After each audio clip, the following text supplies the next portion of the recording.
He built his fortune from nothing, a hands-on entrepreneur who turned a single school bus into a multimillion-dollar empire. Frank Black wasn't just successful, he was respected, feared, and very careful. But in February 1996, something changed. A new business deal unexpected. A woman he'd never met. Mysterious, alluring, promising untold riches. One last opportunity before retirement. So Frank boarded a plane to Florida and was never seen again. What followed was a story soaked in deception, seduction, betrayal, and a twisted rivalry that escalated into murder. A fake identity, a staged business meeting, credit cards used, but not by Frank. And behind it all, a man with a grudge, a lover with a lie, and a secret that would sink to the bottom of the ocean. This is the story of Frank Black, a man who sought peace in retirement, but found death instead. February 24, 1996. Frank Black, 58 years old, stepped onto Kiwi Airlines Flight 45 at Newark International Airport. Destination: West Palm Beach, Florida. A seasoned businessman with salt and pepper hair, sharp eyes, and a presence that commanded a room without saying a word, Frank was no stranger to high-stakes deals. He'd spent the better part of 3 decades building a transportation empire, a bus company that had grown from a modest local operation into one of the most respected in New Jersey. But this trip, it was supposed to be his last. Frank was ready to retire. He had made enough money to live comfortably. More than comfortably. His company was thriving, and he had already started discussing selling it with his daughter, Lina. There was only one deal left, one final opportunity, one last payout before he stepped away from the grind for good. The opportunity had come suddenly, from a woman who called herself Mia Giordano. She claimed to represent a Florida-based firm called Vault Exporting, and they were supposedly interested in acquiring a fleet of school buses to expand into student transportation contracts overseas. Frank had been intrigued. Vault Exporting had a sleek presentation, and Mia had seemed informed, confident, and persuasive. They met several times over the phone. She described herself as petite, 5 feet 1 inch, blonde, easy to spot. She insisted on picking him up at the airport. Frank trusted his instincts. He told his girlfriend, Sally, and his daughter he'd be back Monday. No need to worry. But Frank Black never came home. At first, no one panicked. Saturday came and went. So did Sunday. Frank was known to be all business, but he wasn't known to be careless. When he missed a call with Lina Sunday night, she thought maybe his phone had died. When he didn't show up for their scheduled meeting on Monday morning to go over the business sale, the concern turned into dread. Sally Roberts, Frank's longtime girlfriend and his office manager, became alarmed when she hadn't heard from him either. Frank was always in contact. Always. He never left his business unattended. He never went off-grid. Calls went unanswered. Messages weren't returned. Frank's phone rang into silence. By Monday afternoon, the New Jersey State Police were contacted. A missing persons report was filed, and the unraveling of one of the most carefully constructed disappearances in FBI history began. Det. SGT. Lee Liddy NJ State Police. Frank was the kind of guy who never disappeared. He was hands-on. The company didn't run without him. When his daughter told us he missed that meeting, a major meeting about selling the company, we knew something was very wrong. Detectives started retracing Frank's last known steps. First stop, the travel agency that booked his flight. He had paid for a one-way ticket to West Palm Beach.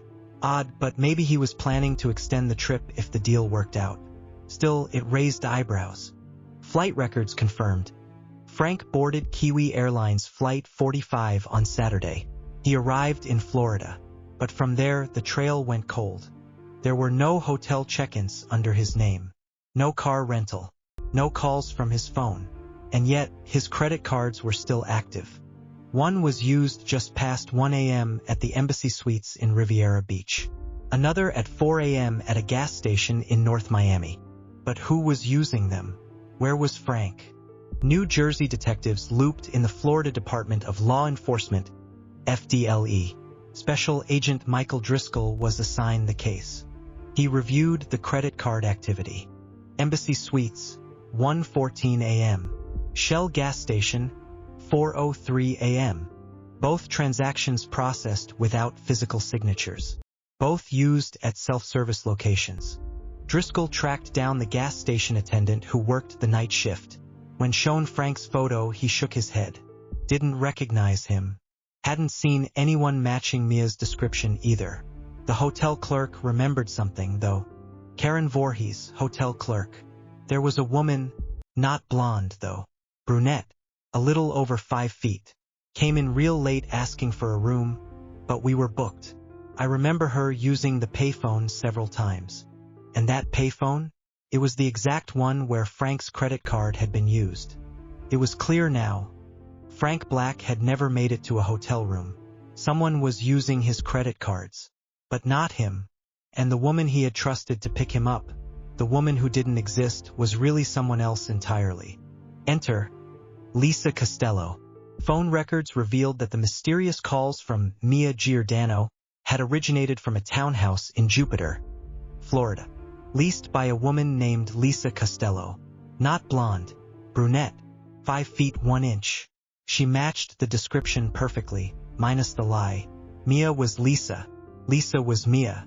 The woman who convinced Frank Black to fly across the country was a ghost, hiding in plain sight. Who was Lisa Costello, and why would she target Frank? Investigators dug deeper. They pulled Lisa's photo and took it back to the hotel clerk, Karen Voorhees. No hesitation. That's her, she said. She was the woman at the Embassy Suites. The same night Frank's credit card was used. The same night he vanished. At the airport, rental records revealed Lisa had picked up a car just before Frank's flight landed. The car was found. Clean. Too clean. No trace of Frank. No blood. No hair. No DNA. Not a single sign he'd ever been inside. Lisa wasn't talking. But the FBI wasn't done. They followed her. They watched her. And soon they discovered something crucial. She wasn't acting alone. Lisa Costello had a boyfriend. A man with a familiar name. A man with a grudge. Alan Mackerly. Frank Black's former best friend. Now his fiercest business rival. A man who once stood beside Frank at industry dinners. Now whispered threats about putting him under. Sally Roberts, office manager. After that banquet, Frank wouldn't go anywhere Alan might be unless he brought someone with him. He said he didn't trust him anymore. And yet, just before his trip to Florida, Frank received several calls from Alan's home phone. When questioned, Alan denied ever calling him. Flatly, coldly. But the phone records told a different story. The puzzle pieces were coming together. A fake business deal. A mysterious woman. A rival with a motive. Frank Black had walked into a trap. The only question now was, could investigators prove it? Before the trail ran cold forever? When Frank Black disappeared, law enforcement was left with a riddle. A man vanishing into thin air, with no witnesses, no body, and no clear crime scene. But within days it became evident. Frank hadn't vanished. He had been taken. The credit card trail, the phone logs, the phantom woman named Mia Giordano. It all painted the picture of a calculated setup. And now, investigators had their first solid lead. Lisa Costello, the woman who lured Frank to Florida under the name Mia, had a known address in Jupiter. She was now under full surveillance by the Florida Department of Law Enforcement, FDLE.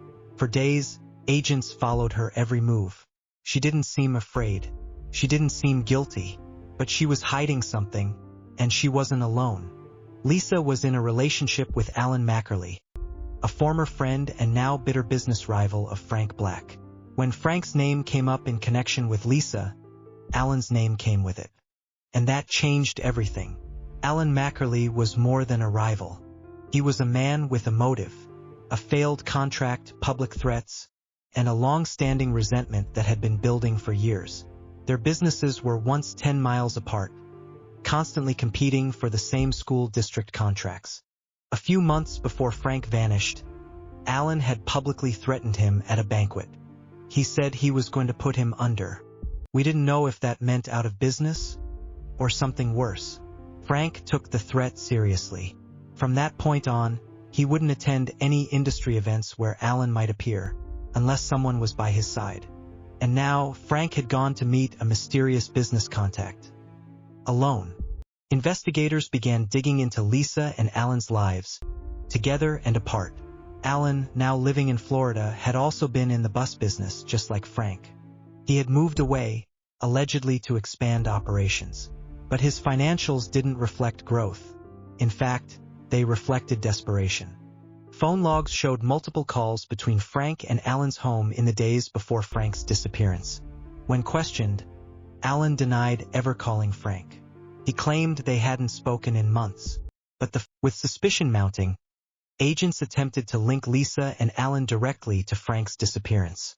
The car Lisa had rented? Forensically clean. No DNA.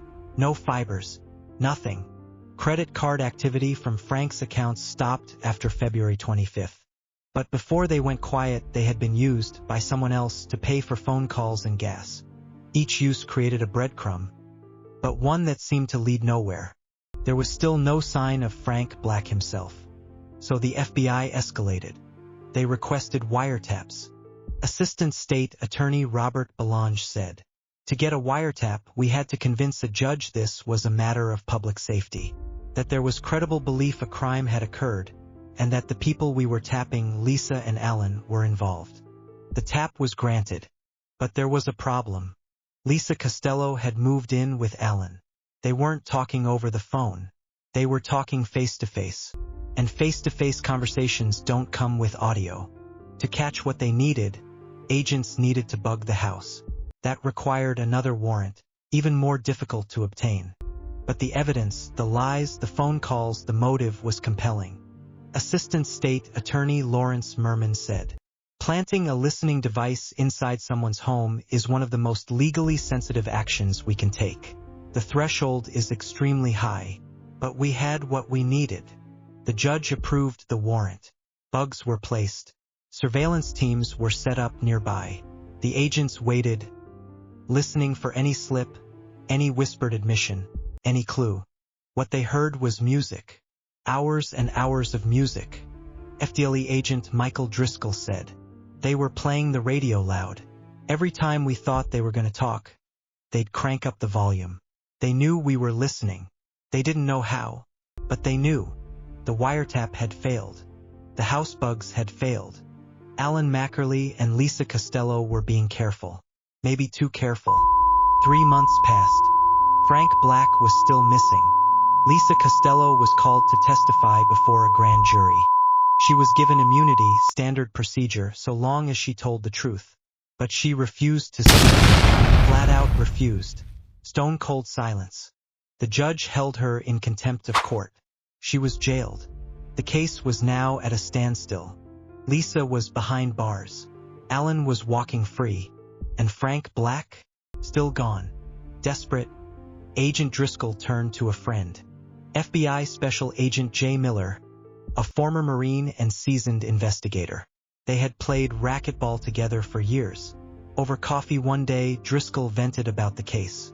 Jay listened, then offered to help. Sometimes, a fresh set of eyes sees what others miss.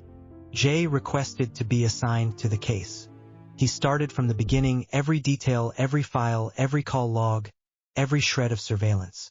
And he noticed something. There was someone in Alan Mackerly's orbit who hadn't been interviewed. Quiet man. A neighbor. A former Marine pilot. A man named Bill Anderson. Anderson lived just down the street from Alan. He'd known both Alan and Frank. Owned a bus company himself once. Had kept his distance since moving to Florida. But agents had a hunch. Bill knew something. They paid him a visit. Anderson was polite, cooperative, but cautious. He confirmed he'd known Alan for years, that they were friends. But when asked about Frank Black, he went quiet. The agents left, but they kept coming back, building trust, slowly, patiently. And after weeks of careful conversation, Bill Anderson cracked. Not fully, not yet, but just enough. He told the agents that Alan had purchased a plane earlier that year, and that Alan had offered to let him use it in exchange for becoming his unofficial pilot. Then he told them something else. In March of 1996, days after Frank Black disappeared, Alan had called him in a panic. Bill, to understand how greed, jealousy, and vengeance collided to end a millionaire's life, investigators had to understand Alan himself and what drove him from competitor to killer. In the world of school transportation, competition was fierce. Contracts worth hundreds of thousands of dollars, fought district by district. Alan and Frank had once stood shoulder to shoulder, carving out territory across New Jersey. But somewhere along the line, partnership turned to rivalry.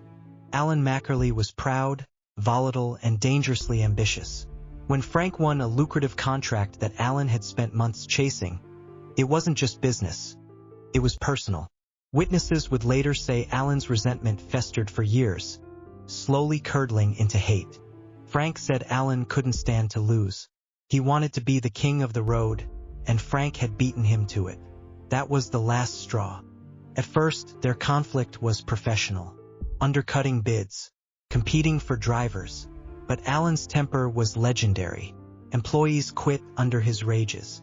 Partners distanced themselves. By the mid-90s, his company was struggling while Frank's was thriving. That imbalance ate away at him. When Frank started talking about retirement, selling his company and walking away with millions, Alan saw red. Because Frank had the one thing he never could: peace of mind. As the FBI would later discover, Alan wasn't just jealous of Frank's success. He wanted what Frank had built: the clients, the reputation, the empire. And with Lisa Costello at his side, he had a plan. Lisa was young, attractive, and knew how to manipulate trust. She was Alan's secret weapon, a lure in a trap designed to look like opportunity. The plan was simple: pose as a business representative, promise Frank an expansion deal, get him to Florida, make him comfortable, then make him disappear. And on February 24, 1996, it worked. But for investigators, knowing the what wasn't enough. They needed the how, and they needed Alan to incriminate himself. That's where Bill Anderson came in. A Marine pilot, a loyal friend, and now the man who would wear a wire to bring down a murderer. It was August 1996, 6 months since Frank vanished. The Florida heat was unrelenting. Surveillance teams had set up outside Bill Anderson's home, their van disguised, microphones ready. Inside, FBI techs carefully strapped the hidden recorder beneath Bill's shirt. He was nervous, and for good reason. Alan Mackerly was paranoid, volatile, and armed. Bill's mission was simple. If he found out I was wired, I knew he'd kill me. Bill called Alan, said he'd been subpoenaed, needed advice. He wanted to talk face to face. Alan agreed, said he'd come right over. Minutes later, agents spotted Alan's car approaching. They radioed to Bill, hide the recorder, stay calm. But there was a problem. Outside, 2 phone repair trucks were parked nearby. Coincidence, but dangerous. Alan was paranoid about wiretaps. If he saw the trucks, the whole operation could fall apart. Agents scrambled. They waved down the workers, ordered them to move. They barely cleared the street before Alan pulled up. Alan walked in, cool and calculating. The 2 men sat at Bill's kitchen table. Bill showed him the subpoena, pretending to be nervous. Alan didn't buy it. His eyes darted to the corners of the room. Alan Mackerly, recreation. Keep your voice down. Not here. They're listening. He turned up the radio. A wall of noise. For the next few minutes, agents outside could hear nothing but static and rock music through their headsets. Alan leaned close, whispering so softly the microphones couldn't catch the words. Then he said something that made Bill's blood run cold. We stick to the plan. No one talks. They can't prove a thing. It wasn't a confession, not yet. But it was proof that Alan was hiding something. Then Alan made a move that terrified the agents listening in. He stood up. Alan, recreation. Let's take a walk. Outside, the agents panicked. Walking meant going off mic. And off mic could mean Bill was about to be killed. They couldn't risk exposing the operation.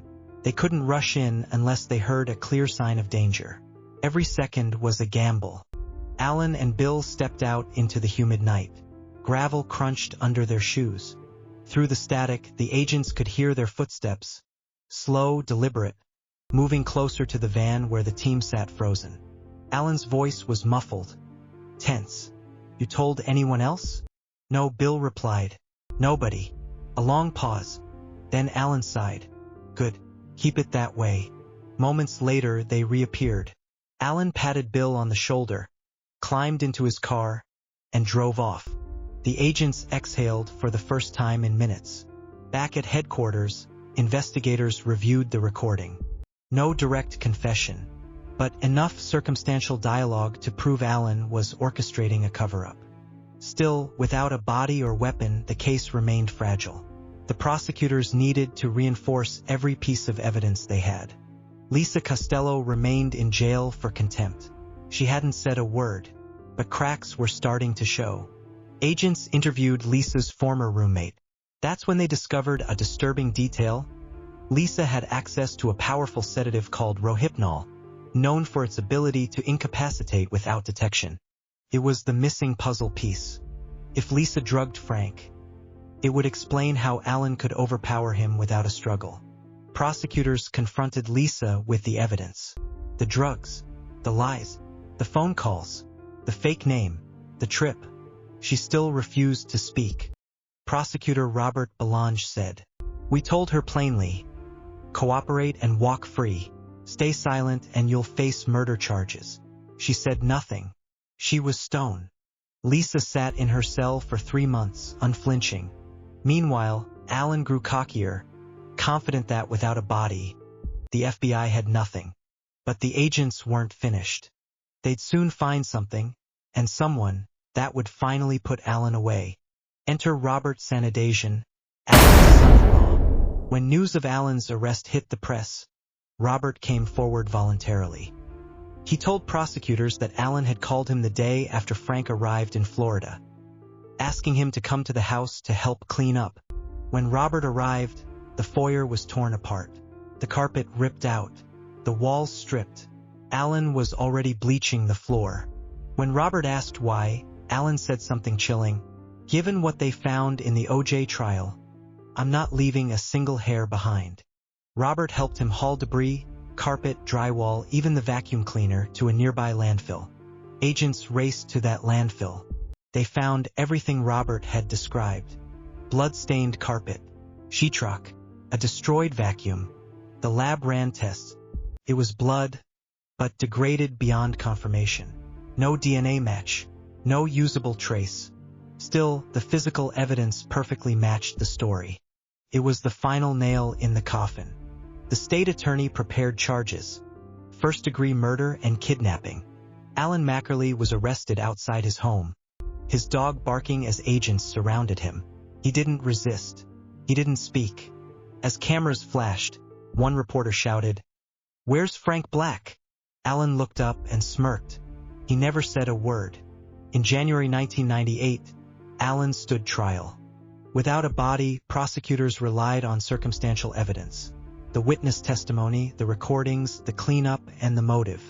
The defense called it speculation, but the jury saw through it. Bill Anderson's voice trembled as he recalled the confession. Lisa Costello, facing her own charges, finally broke down and confirmed the story. The sedative, the false identity, the lure. The puzzle was complete. After days of deliberation, the jury returned its verdict. Guilty. Alan Mackerly was sentenced to life in prison without parole. Lisa received 10 years for third-degree murder and false imprisonment. Frank Black's body was never recovered. Somewhere in the dark waters off the Florida coast lies the final piece of the story. A body, wrapped in plastic, pierced with holes, lost to the deep. But justice at least surfaced. Frank Black's empire, the business he built with sweat and ambition, lives on under new management. And though he never saw retirement, his story reminds us that behind every fortune, There's always someone willing to kill for it. The courtroom was silent. Years of investigation, endless nights of uncertainty, and the haunting question that plagued every investigator in the case had all led to this moment. Alan Mackerly stood before the jury, a man who had once been seen as a hard-working businessman, respected by peers, envied by rivals. But now his pride had become his downfall. The evidence, though circumstantial, told a chilling story.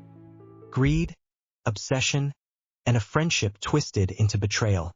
The prosecution built their case methodically. They didn't need Frank Black's body to prove what everyone already knew. They had the recordings, the witnesses, the credit card trail, the bleach-stained floors, and the lies. One by one, the puzzle pieces fit together until the image of a cold, calculated murder became undeniable. The defense fought hard, arguing that there was no physical proof, no fingerprints, no weapon, no remains. But what they couldn't erase was the mountain of truth left behind in behavior, motive, and testimony. Bill Anderson, the Marine pilot who risked his life to wear a wire, told the jury how Alan had confessed to him in detail. How he described the body wrapped in plastic. How he spoke of the holes he'd stabbed to make it sink beneath the waves. Every word from Bill was steady, deliberate, and honest. The jury believed him. Then came Lisa Costello. After months in a cell, she finally broke. Her voice shook as she admitted her role. How she pretended to be Mia Giordano. How she lured Frank Black with the promise of business, and how she drugged him to make him compliant. Her eyes filled with tears as she described Alan taking over. How the man she thought she loved turned their scam into murder. Lisa's confession was the final blow. The courtroom felt the weight of Frank's absence in every sentence. There were no graphic photos, no remains to display, only the power of human truth and the destruction that greed had caused. When the verdict was read, the silence shattered. Guilty. Alan Mackerly was sentenced to life in prison without the possibility of parole. His arrogance, his ambition, his need to destroy what he couldn't have. It had cost him everything. For investigators, it was justice hard-won. Without a body, without traditional evidence, they had done what seemed impossible. They proved a murder built on deception and buried beneath the waves. But even in victory, there was no closure. Frank Black's body was never recovered. The ocean kept its secret, the deep currents carrying away what was left of a man who only wanted to close one final deal and retire in peace. The story didn't end there. After the trial, Lisa Costello faced her own sentence, 10 years in state prison for third-degree murder and false imprisonment. Her cooperation spared her from life behind bars, but it couldn't erase what she'd done. Investigators would later learn that Alan had tried to hire a hitman from jail to silence Bill Anderson before the trial. The plan was intercepted, but it showed the lengths he was willing to go to escape accountability. Even behind bars, Alan's obsession with control hadn't died. Bill Anderson entered witness protection shortly after the conviction. He had done his duty, but the fear lingered. For him, justice came with a price, a lifetime of looking over his shoulder. Frank's daughter, Lyanna, took over parts of her father's business, but nothing could fill the void. She described her father as driven but kind, a man who saw opportunity in everything, except perhaps the danger that awaited him in Florida. For her, every anniversary of his disappearance was a reminder that closure doesn't always come with justice. The case of Frank Black became one of the FBI's most compelling examples of conviction without a body. A testament to persistence, teamwork, and the belief that truth, no matter how deeply buried, always finds a way to rise. Reporters called it the Bus Baron murder. For those who worked the case, it was simply a tragedy. A story of a man who wanted to step away from success, and another who couldn't stand to let him. In the end, the lesson was clear. Sometimes evil doesn't hide in shadows. And a promise too good to be true. Frank Black trusted the wrong people, and it cost him everything. Today, Alan Mackerly remains in a Florida prison, serving life without parole. Lisa Costello completed her sentence and was released years later, disappearing quietly into anonymity. Frank Black's body was never found, but his story endures as a warning, a mystery, and a chilling reminder that not all fortunes are made in good faith. He boarded a plane for a business deal and walked into a trap. The deal of a lifetime became the deal that ended his life. And somewhere, beneath the waves of the Atlantic, the truth of that final night still waits in silence. This is Fatal Fortune, the murder of Frank Black. Investigators were convinced Lisa Costello and Alan Mackerly had murdered Frank Black. The evidence was overwhelming in motive but paper-thin in proof. No body, no weapon, and no direct witness. Without a confession, the case would crumble under reasonable doubt. So the FBI went silent and listened. They obtained court orders, planted wiretaps, hid microphones in walls, and positioned surveillance vans outside Alan's Florida home. Every hum of an air conditioner, every car pulling into the driveway, every faint voice through static, it was all recorded. For weeks, agents sat through the endless hiss of tape, waiting for the one thing that could turn suspicion into conviction. What they got instead was noise. Hours upon hours of radio music, static, muffled laughter, the occasional sound of plates clinking or a dog barking. Every time Alan and Lisa started a conversation that might matter, the agents grew frustrated. They changed equipment, adjusted frequencies, but every time they got close, the same thing happened. Music blaring, conversation gone. Hundreds of hours of tape, and not one usable sentence. It was like chasing ghosts. One agent later said it best. We had the killers on tape every day, and yet they were the quietest suspects I've ever heard. With the wiretaps failing, the team had to take a greater risk. The only way to hear the truth was to get closer. They needed to plant hidden microphones inside Alan's home. That meant getting a new warrant, one of the hardest in law enforcement to secure. The evidence threshold was steep. They had to prove there was no other way to uncover the crime, and that the suspect's privacy invasion was justified by probable cause. Assistant State Attorney Lawrence Merman and FDLE agents worked day and night to build the affidavit. Phone records, false statements, the fake identity, the Florida connections, every piece pointed to Alan and Lisa. It was enough. The judge signed off. A specialized team broke into Alan's house while the couple was away.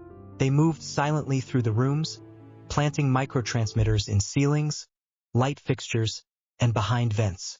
Then they slipped out into the humid night, leaving no trace.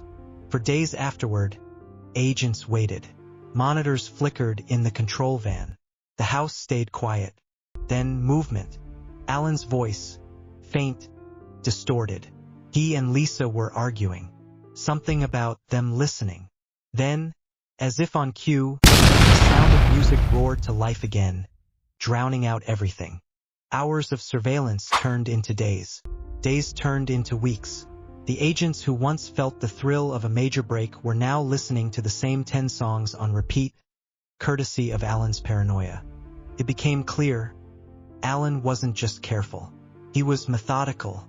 He had an instinct for danger. He'd studied how investigators worked. He was always one step ahead. Without a body or confession, the FBI's strongest case was still little more than a theory. Inside the task force, morale began to dip. The prosecutors knew the case could die in court if they didn't get something solid soon. They couldn't hold Lisa forever on contempt. Alan was already lawyering up, keeping his distance, avoiding any phone calls that could link him directly to Frank's disappearance. Then came a quiet conversation that would change everything. Michael Driscoll, the lead FDLE agent, met with his longtime friend and fellow Marine, FBI Special Agent Jay Miller. Over coffee, Driscoll vented his frustration. The failed wires, the dead silence, the vanishing hope. Jay listened, then leaned in and said, "If they won't talk to us, maybe someone they trust will." That simple sentence would open the next chapter of the case. One that would finally break the silence and expose the truth. The FBI decided to find someone close to Alan. Someone he wouldn't suspect. Someone who could get him to speak freely. That someone would turn out to be Bill Anderson, the quiet neighbor, the ex-Marine, the man Alan still trusted. What Alan didn't know was that Bill was about to become the FBI's secret weapon. As agents packed up their useless tapes and pulled out the failed wires, a new plan was forming. This time there would be no static, no music, no escape. The silence was over. The next voice they'd hear would be Alan's, confessing to murder. The silence that once haunted the investigation was finally about to break. For months, the FBI and FDLE had been trapped in a loop. Static-filled wiretaps, bugged rooms blaring music, and suspects who knew exactly how to dance around surveillance.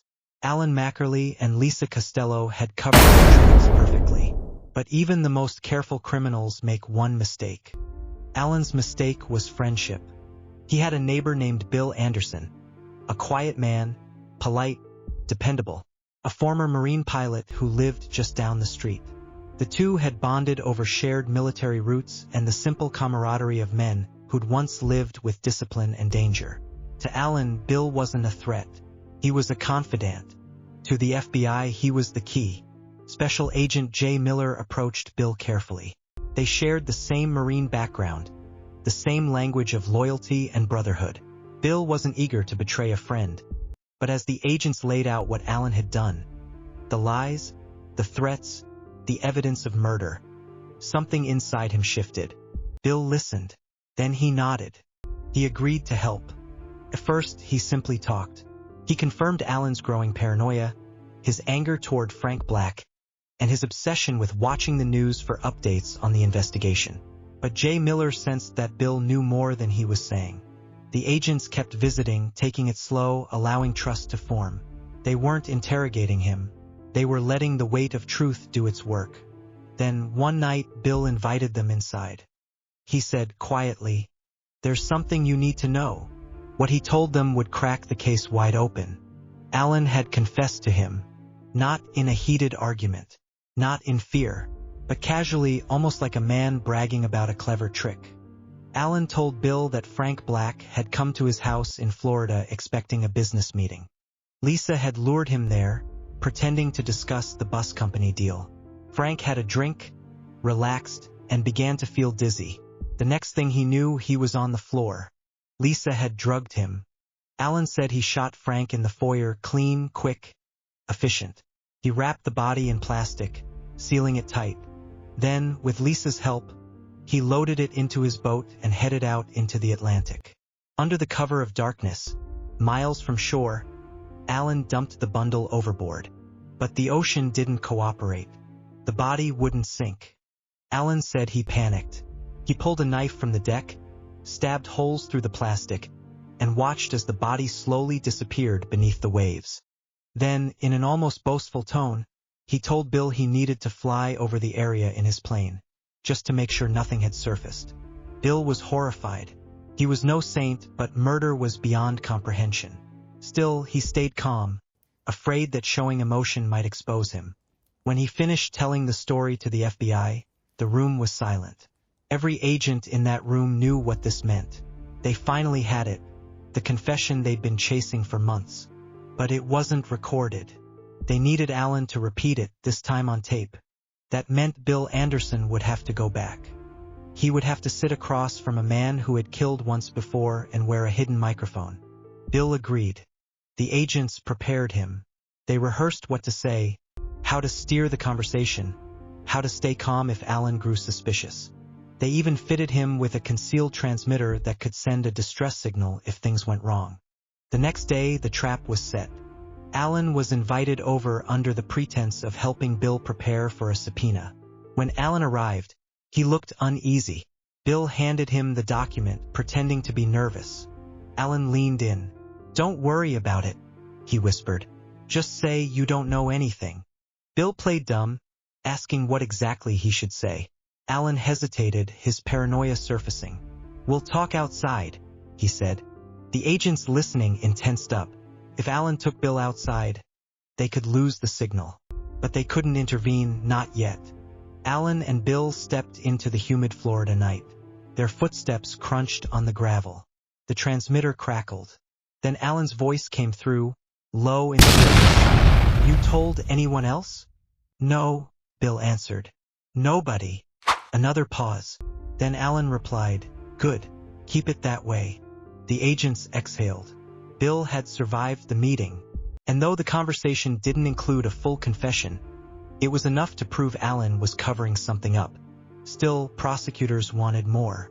They urged Bill to meet with Alan again, one more time to push him further. Bill hesitated, knowing the danger, but he agreed. The second meeting was tense. Alan was jumpy, pacing, muttering about bugs and wires. He turned on the radio again, louder this time. But in between songs, Bill steered the talk back to Frank. "What happened that night?" he asked casually. Alan's response was almost a whisper. "You don't want to know." But that was all the jury would need later, the silence, the fear, the implication of guilt. The recordings, combined with Bill's sworn testimony, would become the backbone of the prosecution's case. After that night, Bill Anderson entered witness protection. He had faced the devil and survived. His courage had given investigators the final proof they needed to bring Alan down. When the FBI reviewed the tapes, they knew the silence had finally ended. The man who'd killed Frank Black had confessed. Not in front of cameras, not in court, but to the one person he thought he could still trust. In the end, it wasn't technology or evidence that solved the case. It was friendship and betrayal. Alan Mackerly's own words had sealed his fate. The operation that would finally bring down Alan Mackerly began on a humid summer morning in Florida. The plan was simple and deadly dangerous. Bill Anderson, the man Alan trusted most, would meet him again. But this time, the FBI would be ready. Their goal: capture Alan's confession on tape. There would be no second chances. Agents briefed Bill inside the field office. Every move mattered. The placement of the hidden recorder, the signal for distress, the backup team parked 2 houses away. Everything was rehearsed to perfection. Bill sat quietly through it all, his face calm but pale. He knew what was at stake. One wrong word, one nervous glance, and Alan could realize he was being recorded. And if that happened, there was little doubt what Alan would do. Bill's final words before walking out the door were simple. "Let's finish this." He returned home, the FBI already in position. A small van sat down the street disguised as a utility vehicle. Inside, agents adjusted the audio monitors, waiting for the sound that could change everything. At 2:47 p.m., Alan's car pulled up. He got out slowly, scanning the neighborhood, cautious as ever. Then he walked to the front door and knocked. Bill opened it with a forced smile. "Come on in." Alan stepped inside. The 2 men sat at the kitchen table. Between them lay a single piece of paper, the subpoena Bill had mentioned before. He pushed it toward Alan. "What am I supposed to do with this?" Bill asked. Alan frowned. "You don't do anything. You say nothing. That's it." His tone was sharp, commanding, a man used to control. For several tense minutes, the conversation drifted around the investigation. Alan asked questions about who'd been calling, who'd shown up, what the police had said. Bill answered casually, keeping his composure. Then Alan looked up and lowered his voice. "They can't prove anything," he said. "As long as nobody talks, we're fine." Bill nodded, staying calm. The agents in the van leaned in, straining to hear every word. They could sense Alan's anxiety, the paranoia of a man who knew he'd done something terrible but still believed he could outsmart everyone. Then, just as quickly as he started talking, Alan froze. He glanced toward the kitchen radio. The air grew heavy. "Turn that up," he said. Music filled the room, loud, distorted, masking everything. Inside the van, the agents cursed under their breath. The audio was useless again. All they could hear was static and the bass line of a song blaring through the walls. And then silence. "Let's take a walk," Alan said. Bill's heart raced. Outside meant risk. Outside meant losing contact. But he nodded, following Alan to the back door. The 2 men stepped into the thick Florida air. The agents' monitors crackled with the sound of footsteps on gravel. Alan spoke in a low tone, just above the hum of insects. "You didn't tell anyone else, right?" "No," Bill said. "Nobody." A pause. Then the faint sound of Alan's voice again. Darker this time. "Good.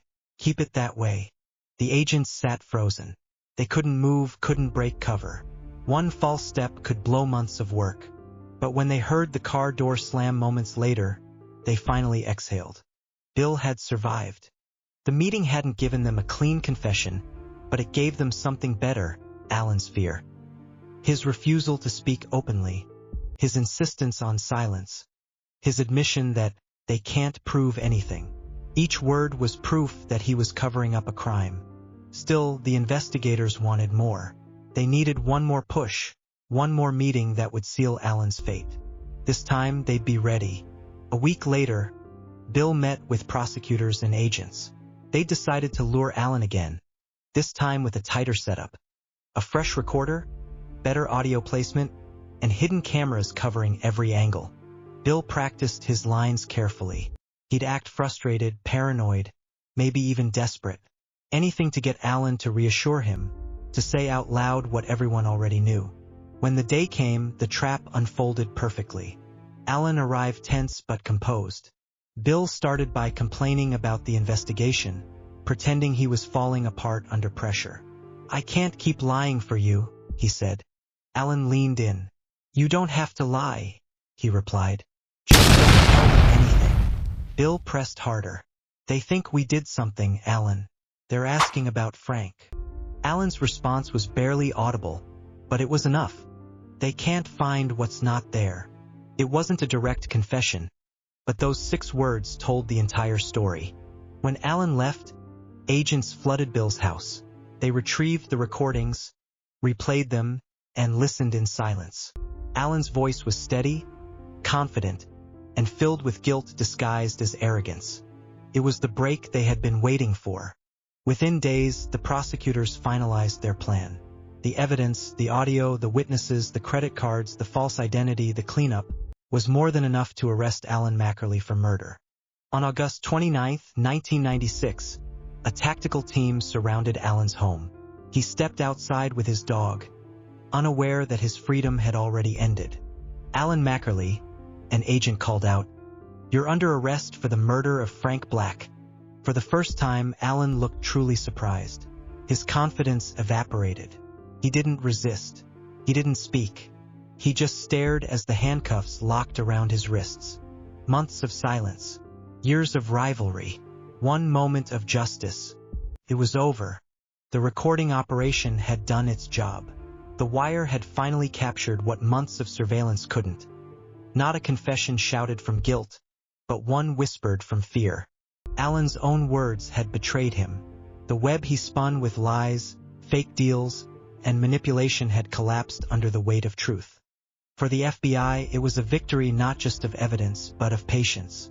And for Frank Black's family, it was the first glimpse of justice after months of darkness. The silence had broken. The confession had been heard. And the man who thought he could outsmart the world had finally run out of words. The courtroom was packed, the air thick with anticipation. After months of investigation, years of silence, and a trail of evidence that stretched from New Jersey to Florida, the moment of truth had arrived. Alan Mackerly, the once respected businessman, now stood accused of murdering his rival, Frank Black. Reporters filled the back rows. Family members sat stiffly in the front. Every camera, every notebook, every whispered conversation centered on the same question. Would a jury convict a man without a body? The prosecution began with precision. They didn't rely on theatrics or emotion. They relied on facts, the timeline, the deception, and the voices that had finally broken the silence. Piece by piece, they built a story of betrayal and greed. They showed how Lisa Costello lured Frank Black with a fake business deal. They described how Alan orchestrated everything from the shadows, the phone calls, the setup, the cleanup. And then they played the tapes. The jurors leaned forward as Alan's own words filled the courtroom. They can't prove anything. They can't find what's not there. It wasn't a confession, but it was enough to reveal the truth. The calm arrogance in his voice said everything the jury needed to hear. Next came Bill Anderson, the Marine who had worn a wire and faced death to expose the truth. He took the stand with steady hands and clear eyes. He told the jury how Alan had described the murder, how Frank was shot, wrapped in plastic, and dumped into the Atlantic. His testimony was measured, exact, and deeply human. The defense tried to dismantle him. They accused him of lying for attention, of misremembering details.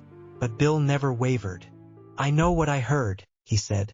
"And I know what he did." Then came Lisa Costello. After months of silence and denial, she spoke. Her voice trembled as she told the court how she pretended to be Mia Giordano, how she met Frank at the airport, and how she slipped a sedative into his drink. The courtroom was silent as she admitted her role. Her words were broken, remorseful, and unforgettable. "I thought it was just a scam," she said quietly. "I didn't know he was going to kill him." Her confession painted the final picture. Frank Black, a man who had spent his life building something from nothing, had walked straight into a trap. Lisa's fake smile had been the last face he saw. The prosecution didn't need a body. They had truth, pieced together from fragments of lies, fear, and bravery. They had a motive rooted in jealousy, an execution masked by greed, and a cover-up built on arrogance. When the closing arguments ended, the jury was left with one haunting question. If not Alan Mackerly, then who? No one else had the motive, the access, or the audacity. The deliberation lasted only a few hours. When the jurors returned, the entire room rose. Alan stood motionless, his expression unreadable. Guilty. The word echoed through the courtroom. His daughter wept quietly in the back row. Lisa bowed her head, and for the first time Alan looked defeated. The judge sentenced him to life in prison without the possibility of parole. The same ocean that had swallowed Frank Black's body now became the metaphor for Alan's fate. Deep, dark, and endless. Lisa Costello was sentenced to 10 years in prison for third-degree murder and false imprisonment. She served her time, and when she walked free years later, she vanished from the public eye. Her name faded, but her guilt never would. In the months after the verdict, Frank Black's daughter, Lyanna, spoke to the press. Her voice was calm, her words striking. "My father believed in second chances," she said. "He trusted people. Maybe that was his mistake. But he didn't deserve what they did to him. I just hope he finally has peace." The FBI called the case one of the most complex bodiless homicide convictions in modern history. It proved that justice didn't always need a crime scene, only determination and truth. Today, Alan Mackerly remains behind bars, his arrogance long gone, replaced by silence. Lisa Costello's whereabouts are unknown, and somewhere off the Florida coast, beneath the rolling waves, lies the secret they both tried to erase. Frank Black's empire continued without him, but his story became legend, told not as a tale of business success, but as a warning of how greed corrodes even the closest bonds. A friend became an enemy, a deal became a death sentence, and a man who thought he could control everything learned that the truth always surfaces, even from the depths. This was the end of the line for Alan Mackerly. Justice had arrived.